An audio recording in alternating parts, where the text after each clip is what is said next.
நிறைய பேர் என்ன கேட்குறாங்கன்னா, இவங்களுக்கெல்லாம் தெரியுமே, இவங்கெல்லாம் ஏன் பேசலை, அவங்கெல்லாம் ஏன் உண்மையை பேசலை அப்படின்னா, அவங்க பேசினா அது உண்மை மட்டுமல்ல, அது வரலாறு, அது ஸ்டேட்மெண்ட்டு. அதை வச்சு எந்த வழக்கு வேணால் போடலாம். அம்புலி மாமா கதை சொல்கிறவனுக்கு வரலாறு வேணுமா? நீங்கள் அம்புலி மாமா கதை சொல்கிறவருக்கு போய் அவரை மறுக்கிறேன்னு இவங்க நாங்கள் எங்கே போனோம், அங்கே வந்தோம், எங்கள் உண்மையை சொல்ல முடியுமா? அப்போ எப்படி அவர்களால் சொல்ல முடியும்? அந்த அந்த வகையான போராட்டத்தை அந்த போராட்ட காலத்தில் யாழ்ப்பாணத்திற்கு சென்று அங்கிருந்த ஈழ பகுதிகளுக்கு சென்று அங்கு தங்கியிருந்து அவர்களுடைய கலை இலக்கிய பணிக்கு வேலை செய்தவர் அண்ணன் மருது அவர்கள். அரசியல் சூழ்நிலைகள் மாறி இருக்கு, இன்னைக்கு கூட அவங்க இதெல்லாம் சொல்ல முடியும். ஆனால் அன்றைக்கு இதை சொல்ல முடியாது. சொன்னால் அவர்கள் மீது வழக்கு வரும். கதை விடுறவங்க மேலே வழக்கு வராது. அதனால் என்ன வேணால் அடிக்கலாம். அது சொல்லப்படுறவங்களுக்கும் தெரியும். உண்மையிலேயே ஒரு நியாயமான காரணம் ஒரு கூட்டத்தை தவிர்ப்பதற்கு என்னன்னா வயிற்றுப்போக்கு. அப்படி வயிற்றுப்போக்கு வந்தபோது கூட தந்தை பெரியார் எதையாவது மாத்திரையை சாப்பிட்டுட்டு போய் உட்கார்ந்துடலாம். இல்லை இந்த மாதிரி மூச்சடைக்குதா, அதுவா இதுவா, இங்கே நடக்கிறது அங்கே நடக்கட்டும், அவ்வளோதானே என்று சொல்லிவிட்டு அந்த நிகழ்ச்சிக்கு செல்லக்கூடியவர். அப்படிப்பட்ட நிலையில் இருந்த தந்தை பெரியார் 2-3 நிகழ்ச்சிகளை ரத்து செய்ய வேண்டிய சூழ்நிலை. அந்த விடுதலையில் எப்படி வருதுன்னா, பிரச்சார உழைப்பினால் உடல் நலக்குறைவு. பிரச்சார உழைப்பு, அதுவும் உழைப்பு தான். அதனால் அப்படி அவருக்கு உடல்நலக்குறைவு ஏற்பட்டது. அனைவருக்கும் வணக்கம். ஒரு இனிய நாள் முழுக்க நடந்து கொண்டிருக்கக்கூடிய அண்ணன் மருது அவர்களுக்கான கொண்டாட்ட திருவிழா. இந்த விழாவின் நிறைவரங்கத்தில் அவரை வாழ்த்துவதற்கான வாய்ப்பை எனக்கு அளித்ததற்காக அண்ணன் அவர்களுக்கும் இந்த விழா குழுவினருக்கும் என்னுடைய நன்றியை தெரிவித்துக் கொள்கின்றேன். ஒரு நாள் இல்லை, இன்னும் பல நாட்கள் பேசுவதற்கான செய்திகள் அவரிடமும் இருக்கின்றன. அவர் பேசுகிற கலை இலக்கிய சமூக அரசியலிலும் இருக்கின்றன. அதை பேச வேண்டிய காலகட்டத்தில் நாம் இருக்கிறோம். இந்த சூழலில் அண்ணன் மருது அவர்களை பற்றி, அவருடைய பண்பு நலன்கள், இதெல்லாம் நாம் நிறைய பகிர்ந்து கொள்ளக்கூடிய செய்திகள். எனக்கு தெரிந்து ஒரு சிலரோடு மட்டும்தான் அவர்களிடம் பேசிக்கொண்டே இருப்பதற்கு எல்லோருக்கும் பிடிக்கும். அது அத்தகைய ஒரு உரையாடுகிற கலை என்பது மிக இயல்பாக அமைந்தவர் அண்ணன் மருது அவர்கள். ஏன்னா அதை அவர் செயற்கையாக உருவாக்கி கொள்ளவில்லை. ஒருவருடைய உயரம் என்பது அவர்களுடைய அறிவு, ஆராய்ச்சி, பட்டறிவு, இவை அனைத்தும் சேர்ந்த பின்பு வாழ்க்கையில் அடையக்கூடிய உயரங்கள்னால சில நேரங்களில் சில பேருடைய நடை மாறுகிறது, அவர்கள் பேசுகிற தோரணை மாறுகிறது, அவர்கள் சொல்லுகிற வணக்கமே வணக்கமாக இல்லை, வணக்கமே ஆணவமாக இருக்கிறது. இதெல்லாம் எப்படி அவருக்குள்ளே இருந்து மாறுது என்று நம்மால் அந்த வேதியியலை, ரசாயனத்தை கணிக்க முடியவில்லை. அப்படியெல்லாம் ஆகாமல் இயல்பாக எப்பொழுதுமே இருக்கக்கூடிய இயல்பு அண்ணன் மருது அவர்களுடைய தனித்தன்மை. அவரை வேற ஒன்றும் பண்ண முடியாது. இப்படி அந்த மாதிரியான ஒரு செயற்கை பூச்சும் அந்த போலி பார்வைகளும் எப்பொழுதும் அவரை அண்டாமல் இருப்பது தான் அவருடைய என்றும் மாறாத அந்த ஈர்ப்புக்குரிய காரணமாக நான் பார்க்கிறேன். ரெண்டாவது, அவருக்கும் சரி, அவரை பற்றி பேசும் பொழுதும் எனக்கும் ரொம்ப அப்படி தொண்டையை அடைக்கிற மாதிரி ஒரு உணர்வு வரும். அது என்னன்னா, அவருடைய மனதில் பதிந்த தந்தை பெரியார் ஒரு ட்ராட்ஸ்கி என்ற பெயரை சூட்டிக்கொள்ளும் அளவிற்கான பொது உடைமை தத்துவம் அறிந்த குடும்ப பின்னணியில் தந்தை பெரியாரை தெரிந்து கொள்ளக்கூடிய சமூக சூழலில் அவரை பார்க்கக்கூடிய வாய்ப்பு கிடைத்த அந்த பருவத்தில் பெரியார் என்ற உருவம் பெரியாரின் காலடியில் இருக்கும் நாயோடு தான் அவர் மனதில் இன்றும் இருக்கிறது. நான் ஒரு சிறு குழந்தையாக தந்தை பெரியாரை மேடையில் பார்த்தபோது எனக்கு பார்த்த அந்த பெரியார் என்கிற ஒரு அப்போ தாத்தான்று சொல்லுகிற பழக்கம் இல்லை, ஐயா தான். அந்த ஐயா என்கிற உருவத்தை விட அவர் பக்கத்தில் பார்த்த அந்த நாய் தான் நினைவில் இருக்கிறது. பொதுவாக விலங்குகளை விரும்புகிறவர்கள், நேசிப்பவர்களை பற்றி ஒரு மன ஓட்டத்தை சொல்லுவார்கள். அவர்களுக்கு எங்கோ மனிதர்கள் மீது நம்பிக்கை இல்லை. அதனால்தான் அவர்கள் அந்த தன்னுடைய பாசத்தை எதிர்பார்ப்பில்லாமல் வெளிப்படுத்தக்கூடிய விலங்குகளிடம் காட்டுகிறார்கள் என்று. ஆனால் எப்படி எல்லா நம்பிக்கைகளையும் உடைப்பவராக இருந்தாரோ அப்படி தந்தை பெரியார் அந்த நம்பிக்கையும் உடைத்து இந்த மனிதர்களிடம் எதிர்பார்க்கக்கூடாத குணத்தை புரிந்து கொண்டே 90 ஆண்டுகள் இந்த சமூகத்தில் 95 ஆண்டு வாழ்ந்திருக்கிறார். 60 ஆண்டு காலம் உழைத்திருக்கிறார். அதற்கு அந்த நாயை விட சிறந்த ஒரு அடையாள சின்னம் இருக்க முடியாது. அந்த நாயை உடன் வைத்து கொண்டிருக்கிறார். அவ்வளோதானே, உனக்கு என்ன நன்றி தானே வேணும், அதை மக்கள்கிட்ட எதிர்பார்க்காதீங்க.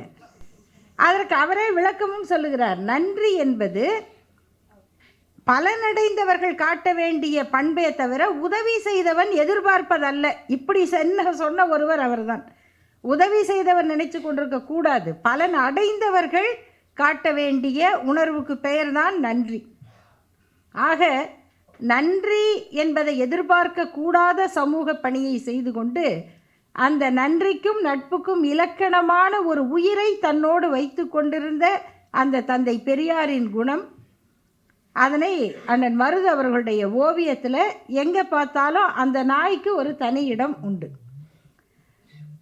அண்மையில் தந்தை பெரியார் அவர்களுடைய நினைவு நாள் நிகழ்ச்சி பெரியார் திடலில் நடந்த பொழுது அண்ணன் அவர்களும் வந்திருந்தார். அப்போது அதை பார்த்து கொண்டிருக்கிறோம், நிறைய பேர் வராங்க. திடீர்னு ஒருவர், அவர் ஒன்றும் பெரிய வசதியானவர்லாம் இல்லை, ஒரு 4 பக்கத்துக்கு அவர் சொல்ல விரும்புகிற கருத்தை, தந்தை பெரியார் கொள்கையை அச்சடித்து கையில் இவ்வளோ எடுத்துகிட்டு வந்து எல்லாருக்கும் கொடுத்துட்டே போகிறார். அவருக்கு என்ன எதிர்பார்ப்பு, அவர் ஏன் அதை செய்ய வேண்டும், ஆனால் இதை நான் செய்ய வேண்டும் என்று எந்த காரணமும் இல்லாமல் செய்து தொண்டு செய்கிற இப்படி ஏராளமானவர்களை உருவாக்கிய அந்த தந்தை பெரியாருடைய பணியை அடுத்த தலைமுறைக்கும் நினைவூட்டி கொண்டே இருக்கக்கூடிய அந்த கலை பணியை அண்ணன் மருது அவர்கள் இன்று வரையில் இனியும் நிலைத்து நிற்கும் அளவுக்கு செய்து கொண்டிருக்கிறார். அவருடைய ஓவியங்களை பற்றியெல்லாம் பேசுகிற அளவுக்கு எனக்கு ஓவிய அறிவெல்லாம் கிடையாது. அதை பற்றி பேசுனா அதிக பிரசங்கித்தனம். ஆகவே அது சொல்லுகிற செய்தி, இந்த வாளுக்கு வேலி அப்படின்னு ஒரு மன்னனை நினைத்தால் அவர் கட்டபொம்மனே சிவாஜி மாதிரி இருப்பாரா நமக்கு தெரியாது. எப்படி ரவிவர்மா தான் சிவனையும் பார்வதியவும் வரைந்து காட்டினார் என்பதைப் போல, இல்லைன்னா ஒருவேளை வேறு மாதிரி கூட இருந்திருப்பாங்க சிவன்லாம். அந்த எப்படி ரவிவர்மாவால் இந்த கடவுள்கள் படைக்கப்பட்டார்களோ அப்படி நம்முடைய மன்னர்கள் என்று நாம் மனதிலே இருந்த அந்த உருவத்தை மாற்றி அவங்க இப்படி ரொம்ப இயல்பாக இருப்பாங்க என்று அந்த சின்ன மருது பெரிய மருது படங்களை பார்க்கும் பொழுது ஏற்படுகிற அந்த உணர்ச்சி, அவங்கள பெரிய ஜமீன் மண்டபமெல்லாம் இல்லை, ஒரு சாதாரண மண்டபம்தான் என்று அந்த காட்சியில் பார்க்கிற அந்த ஓட்டத்தை அவர் அப்படியே எடுத்து கொடுத்தார். ஏன்னா அது மக்களுக்கு இதுதான் உண்மை, இப்படி தான் இருக்க வேண்டும், இருக்கும் என்று சொல்லக்கூடியது.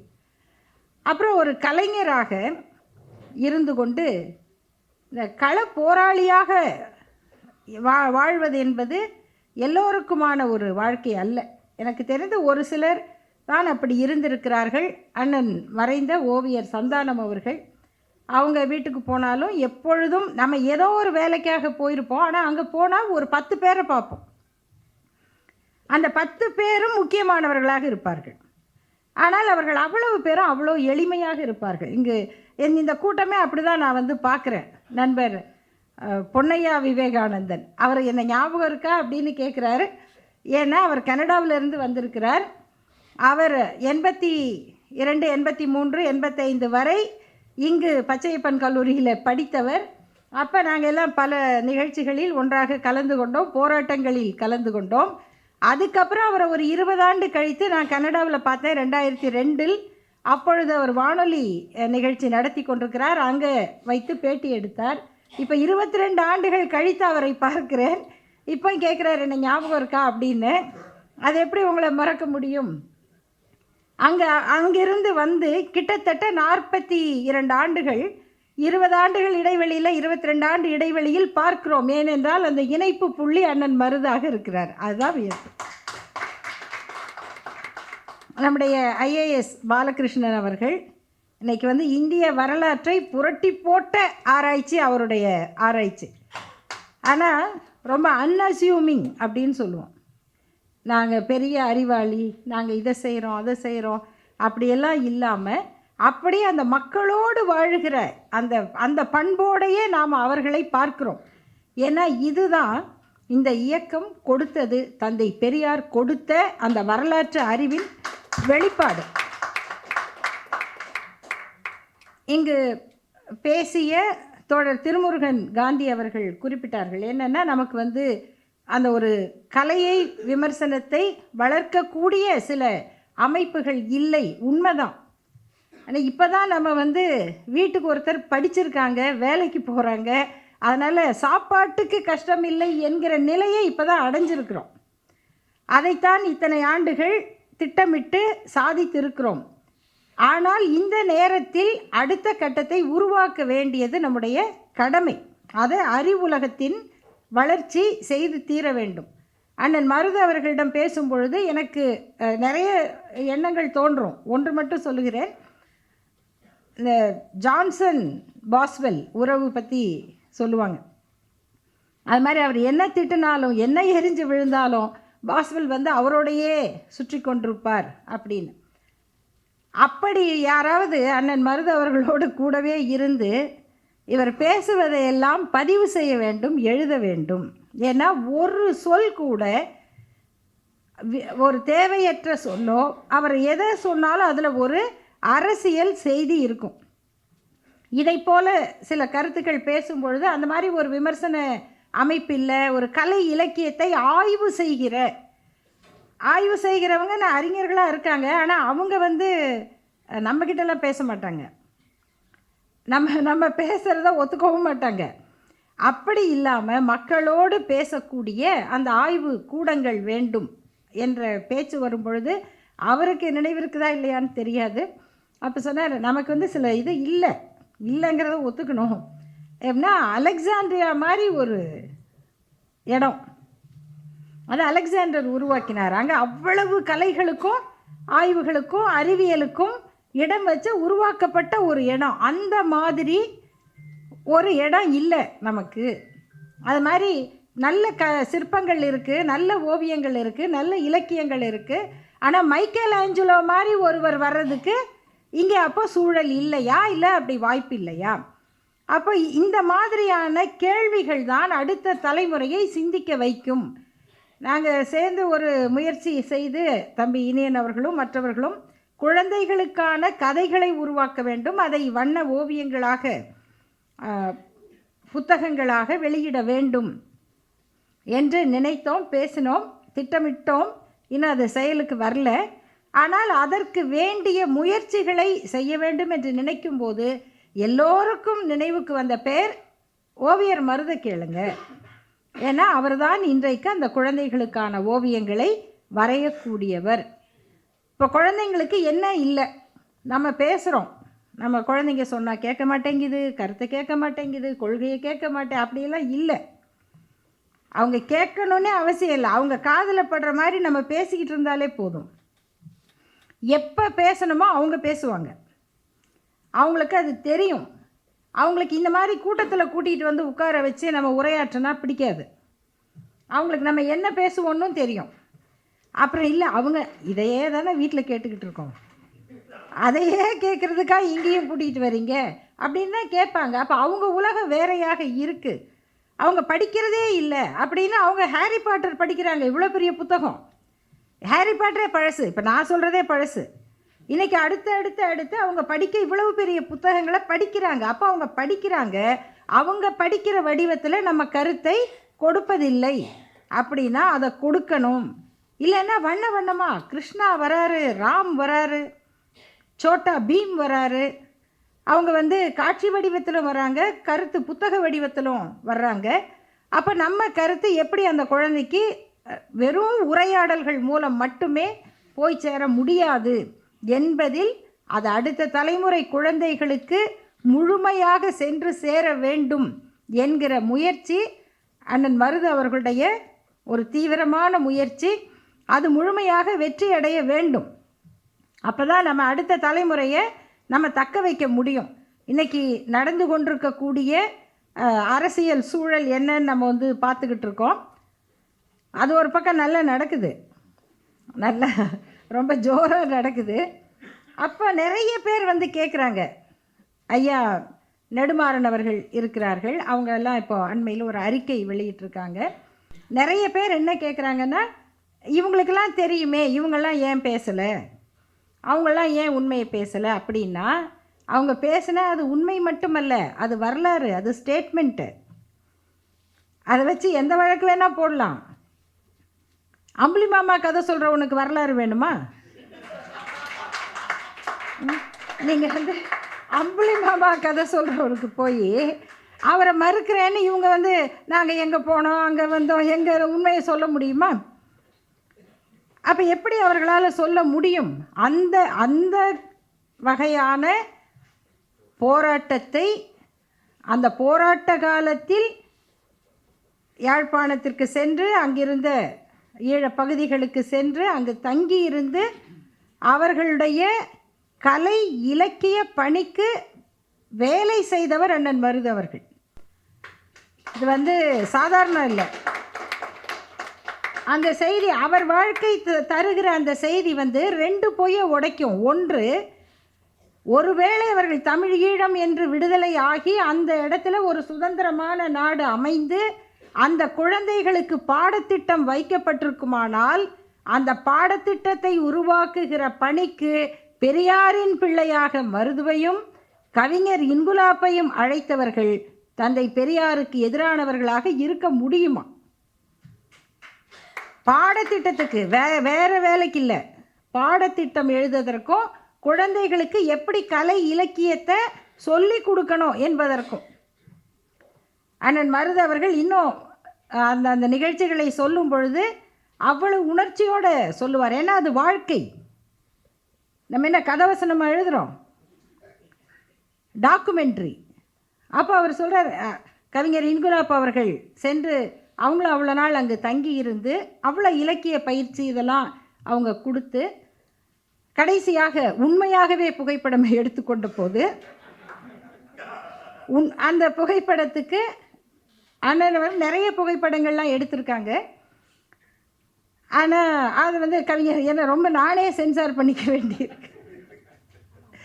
கவிஞர் இன்குலாப் அவர்கள் புகைப்படம் எடுத்த அந்த காட்சியை கவிஞர் இன்குலாப்புடைய படத்திறப்பு நினைவில் அண்ணன் மருது அவர்கள் பேசினார். அவர் பேசும்பொழுது அவருக்கு பேச முடியல. ஏன்னா அந்த படத்தை எடுக்கும் பொழுது விடுதலை புலிகளின் தலைவர் பிரபாகரன் அவர்கள் சிரித்தார் அப்படின்னு சொன்னார். ஏன் சிரிக்கிறீங்க என்று கவிஞர் இன்குலாப் கேட்டது போது, ஒன்றும் இல்லை, உங்கள் பக்கத்தில் நிற்கிறது புத்தகமும் பேனாவும், புத்தகமும் துப்பாக்கியும், பேனாவும் துப்பாக்கியும் பக்கத்தில் நிற்கிற மாதிரி இருக்குது என்று அவர் சொன்னார். இதை சாகும் வரை இன்குலாப் அவர்கள் சொல்லிக்கொள்ளவில்லை.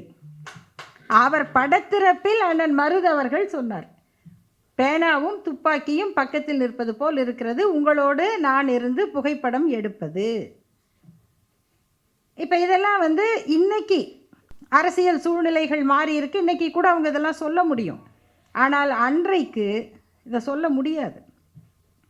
சொன்னால் அவர்கள் மீது வழக்கு வரும்.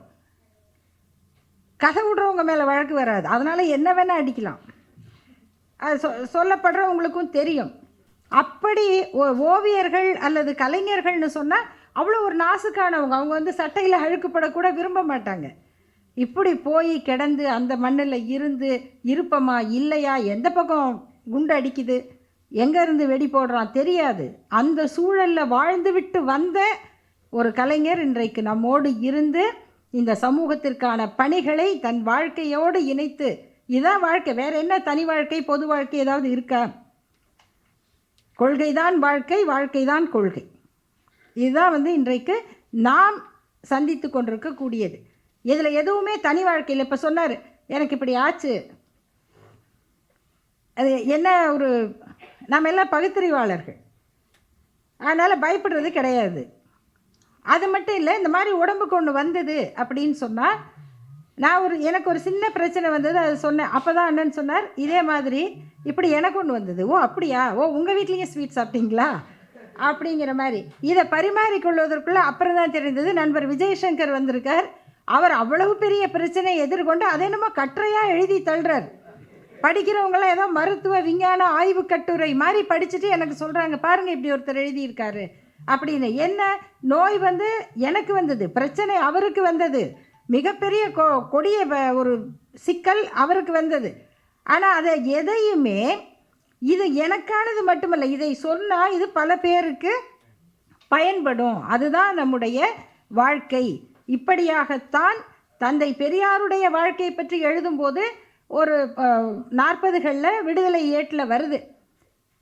அவர் வந்து தொடர்ந்து சுற்றுப்பயணங்கள்லாம் முடித்து விட்டு அடுத்த 2 கூட்டங்களை கேன்சல் பண்ணுறாங்க. அது பெரியார் செய்யவே மாட்டார். எவ்வளவு பெரிய பிரச்சனை வந்தாலும் கூட்டத்தை ரத்து செய்தது இல்லை. இன்னும் சொல்கிறாங்க, உண்மையிலேயே ஒரு நியாயமான காரணம் ஒரு கூட்டத்தை தவிர்ப்பதற்கு என்னன்னா வயிற்றுப்போக்கு. அப்படி வயிற்றுப்போக்கு வந்தபோது கூட தந்தை பெரியார் எதையாவது மாத்திரையை சாப்பிட்டுட்டு போய் உட்கார்ந்துடலாம், இல்லை இந்த மாதிரி மூச்சடைக்குதா அதுவா இதுவா, இங்கே நடக்கிறது அங்கே நடக்கட்டும் அவ்வளோதானே என்று சொல்லிவிட்டு அந்த நிகழ்ச்சிக்கு செல்லக்கூடியவர்.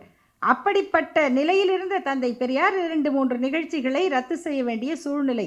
அந்த விடுதலையில் எப்படி வருதுன்னா, பிரச்சார உழைப்பினால் உடல் நலக்குறைவு.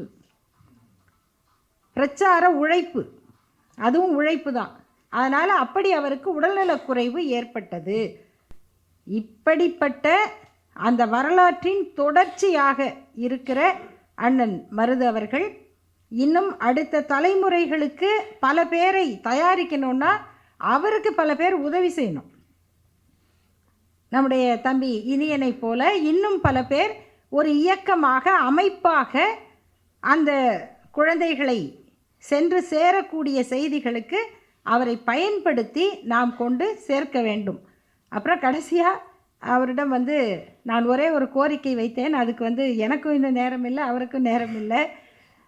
அவர்கிட்ட வந்து அவர் என்ன அண்ணன் அப்படின்னா நம்மளை விட கொஞ்சம் நிறைய தெரிஞ்சிருந்தால் தான் அவர் அண்ணன்.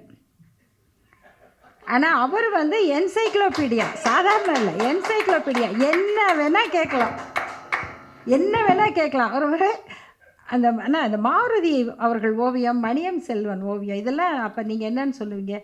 இல்லை மாருதி ஓவியம் வந்து ரொம்ப அழகாக இருக்கும். மணியம் செல்வன் ஓவியம் வந்து ஒரு வேலைக்கு போகிற பொண்ணு ஒரு எலிகெண்ட்டாக எப்படி இருப்பாங்க அப்படி இருக்கும். அப்படி இப்படி என்ன வேணால் கேட்கலாம், ஓவியத்தை பற்றி மட்டுமல்ல. அப்படி ஒரு நாள் அவரிடம் கேட்டேன், அண்ணா கனவுகளை வரைய முடியுமா? ஏன்னா எனக்கு வர்ற கனவெல்லாம் அப்படி வரும். இன்றைக்கி போய் தூங்குனா இன்றைக்கி பேசாமல் விட்டதெல்லாம் கனவில் இப்போ வந்துடும். அப்புறம் வேறு யாராவது பேசுகிறத கேட்கலையேன்னா அவங்க என்ன பேசியிருப்பாங்களோ அது வரும். அது மாதிரி சில கனவுகள் வந்து ரொம்ப யதார்த்தமாக இருக்கும். எனக்கு இது ஃப்ராய்டெல்லாம் நான் அதெல்லாம் ரொம்ப படிக்க மாட்டேன். எனக்கு அது மாதிரி ரொம்ப மனிதர்களை வந்து ரொம்ப எதிர்மறையாகவே பார்க்குறது எனக்கு உடன்பாடு கிடையாது. இப்படி சொன்னால் அப்படி எனக்கு வரலையே அப்படின்னா அப்போ நீ பொய் சொல்கிற, அது வந்து சரியில்லை. அப்படி வராதவங்களும் இருப்பாங்க என்பதாக. அப்படி எனக்கு வரக்கூடிய கனவுகள்லாம் வந்து ரொம்ப யதார்த்தமாக இருக்கும், அதில் வரக்கூடிய சூழல்லாம் வித்தியாசமாக இருக்கும். அப்போ எனக்கு தோணும், இதை வந்து எழுதி வச்சா என்ன, இதை வரைஞ்சி வச்சா என்ன அப்படின்னு. அப்போ கேட்டேன், கனவுகளை வரைய முடியுமா அப்படின்னு. வரைய முடியும் அப்படின்னு சொன்னார். நீ சொல்லுமா நான் வரைஞ்சி தரேன் அப்படின்னு.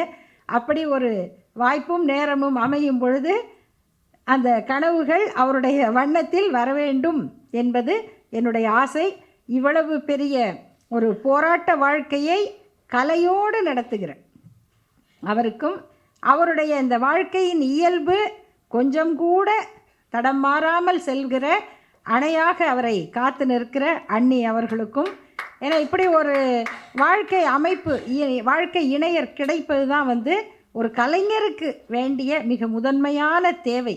அத்தகைய தேவையை அவருக்கு எப்பொழுதும் ஒரு அன்பான தாய் போல இருந்து பார்த்து கொள்ளுகிற அண்ணி அவர்களுக்கும், இந்த விழாவை ஏற்பாடு செய்த நண்பர்களுக்கும் என்னுடைய நன்றியை கூறி முடிக்கிறேன். நன்றி, வணக்கம்.